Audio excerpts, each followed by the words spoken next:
दरम्यान मुख्यमंत्री देवेंद्र फडणवीसांनी राज ठाकरेंना विमानतळाच्या मुद्द्यावरून जोरदार प्रत्युत्तर दिलंय।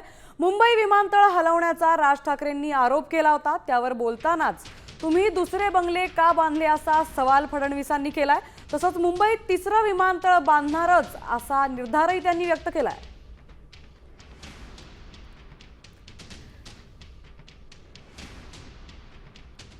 बंदर येते म्हणून मी म्हटलं बंदर येत असेल चांगली गोष्ट आहे। महाराष्ट्रात बाजूला विमानतळ कशासाठी? तर म्हणे मुंबई विमानतळावरचा सगळा कार्गो तिकडे नेणार आणि नवी मुंबई विमानतळ जे बांधलंय इथून इंटरनॅशनल आणि डोमेस्टिक या आपल्याकडच्या इकडच्या विमानतळावरनं छत्रपती शिवाजी महाराज आंतरराष्ट्रीय विमानतळावरनं डोमेस्टिक आणि इंटरनॅशनल नवी मुंबईला नेणार। ही प्रोसेस हळूहळू सुरू झालेली आहे आणि पुढे हा संपूर्ण विमानतळ विकायला काढणार।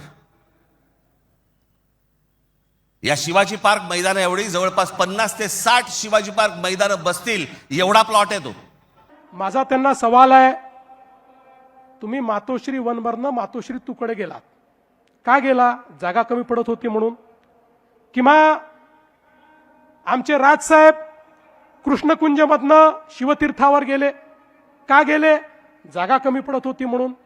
अरे असंच आमच्या मुंबईच्या एअरपोर्टवर एकच धावपट्टी होती, दुसरी धावपट्टी तिथे तयार करता येत नाही म्हणून 25 वर्ष चाललं होतं नवी मुंबईला एअरपोर्ट करा। इतके अहवाल आले, तुमच्याही काळात अहवाल आला, प्रत्येक अहवालाने सांगितलं मुंबईला जर नवीन एअरपोर्ट दिलं नाही तर मुंबईचा जीडीपी आता थांबलेला आहे, मुंबईची ग्रोथ थांबलेली आहे। अरे मोदीजींच्या नेतृत्वात 5 वर्षामध्ये आम्ही नवीन एअरपोर्ट करून दाखवला।